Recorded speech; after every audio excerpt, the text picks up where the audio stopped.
I'm telling the story because of Jeffrey. He's making me tell the story. I don't like telling stories.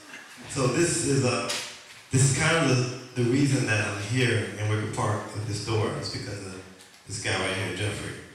So stand up, man. Stand up. You know Jeffrey. Stand up, man. Anyway, I think it was like what year was it? 1994, something like that. I moved to this neighborhood in '92, I believe, and it was a different neighborhood, as many of you know. So I'm walking down the street, and I see this sign that says, Yo Mama's Cafe. And I was like, oh, okay, it's cool. And so like, this is interesting, it's Yo Mama's Cafe, whatever. It was like, I think it was like a woman's face on the sign. Right, so I'm like, it's cool. So I walk in, and I see this Jeffrey. So I was like, I'm gonna sit down and, get some food, whatever. So I sit down. He has a menu, and I think it was a breakfast menu. So I said, okay, he came over. I said, let me get some pancakes. He's like, oh man, we don't have any pancakes right now. I was like, all right, that's cool. All right, well let me get the French toast. I'm really sorry, brother, but we don't have any French toast. So I was like, okay, let me get this egg and whatever. Man, we don't even have that. We don't have eggs right now, blah, blah, blah. I went to like 8 things on the menu. He didn't have anything. So I'm like, well, what do you have? He's like, well, what do you want? And so I was like, you know what, let me get the French toast. He was like, okay, hold on one second. So he goes in the back, and he gets his roller skates. Well, if you know that from back in the day. I'm sorry, roller blades. He goes, right, so he says, well, this would have been $7. I figured you would have given me a $3 tip. So give me $10, I'm gonna roll down to Jewel and get the food, and I'll be back in a minute.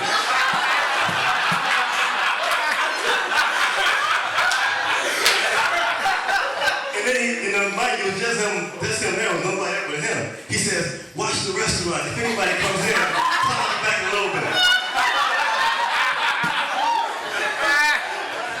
And so I was like, all right. So I'm sitting there, people coming in, like, that dude just left. He went to get some food, he'll be back in a little bit, whatever. So it's like 15 minutes, people coming in waiting. I'm like helping them out, like, oh, the guy be back in a minute, whatever.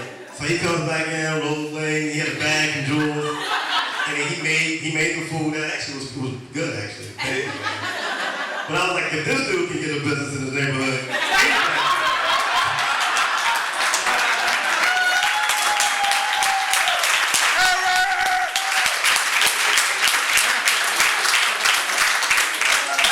Any other old school Wicker Parkers remember Your Mama's Cafe? Because Eric told me, I was like, yeah, I remember Your Mama's Cafe. Oh, absolutely. I was in there. You were there too. You probably don't remember. Anyway,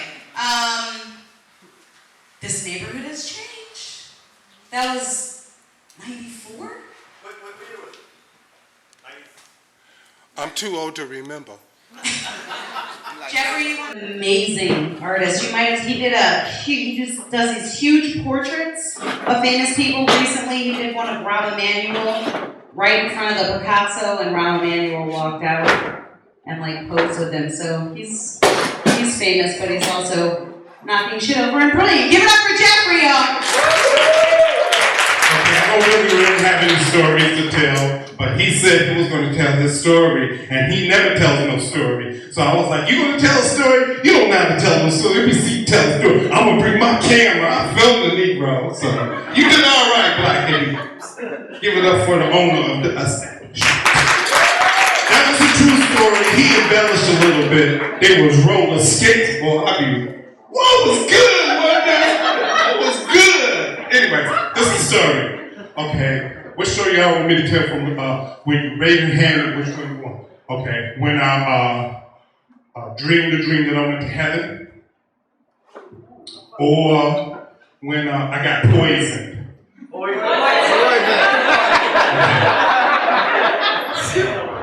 Okay, y'all listen.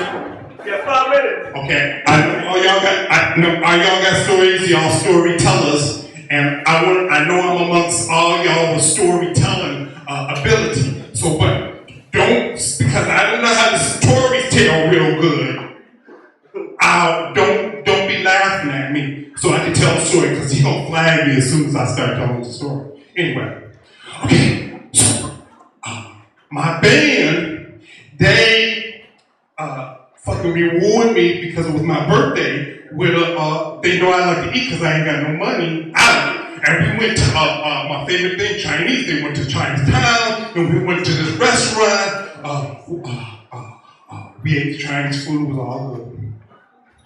Something was really wrong, though, because all the time, whenever I moved over here to one person, and then I moved over here to talk, a spoon fell off, a fork fell off. This is like a place was haunted.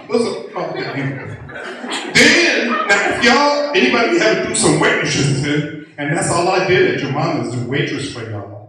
Okay? If you ever did a waitress, and if you have a person who is not very nice, you don't want to be nice to them. You can't force yourself, but you gotta love your enemies. That's what the scripture says. Anyway, okay, get to the story. So then we finished eating, and they said, Jeff, it's your birthday, so go ahead and order anything on the menu, and we'll pay for it. I was like, snap, they really being, I must be a really good drummer, because they really going all out on the Negro. Okay, anyway. So I said, anything? You sure anything? Anything. Okay. I ordered the most seafood carbonara, y'all. Okay. So we laughed. You gotta get a better mic plan. You're acting like me at your mama's with the okay, low tech. All right, here we go. This is it. So I went home.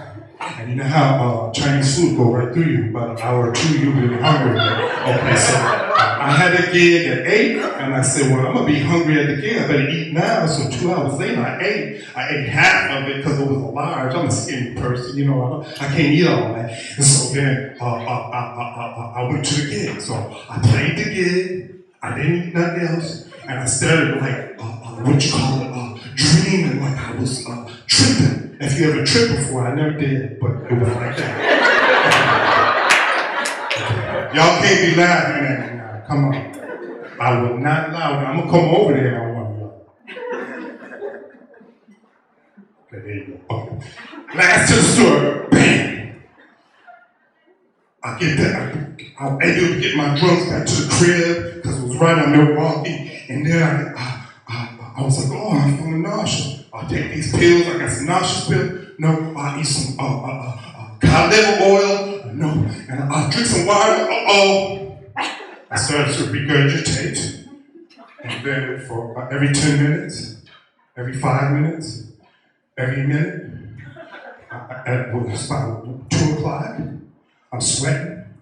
I can't breathe now because every 30 seconds, I try to clear. I'm poisoned, a food poison. I don't know if you had it, but this was severe. Whoever was knocking off them forks was after me, not. Okay, no, I'm serious now. Okay, I ended the story. So I crawled to the fucking 911 phone and I got them niggas. Are you sure you fucked up? Hell yeah, motherfucker! That was for real. This is for real. Anyway, they took me out. I was sure to lock the door. I locked that door. Okay. Then they took me out. They picked me up and shit. And then yesterday, I went to my lawyer and did the deposition. Man, I'm about to get some money. I almost died, y'all. I almost died. I couldn't even breathe. I couldn't even breathe. I couldn't see. I was food poisoned, but I didn't die. I should. But anyway, okay, that's the story. I got the money. Going at the deposition. And some Jewish lawyers downtown. Okay. All right, I'm sorry. Give it up for Jeffrey, y'all.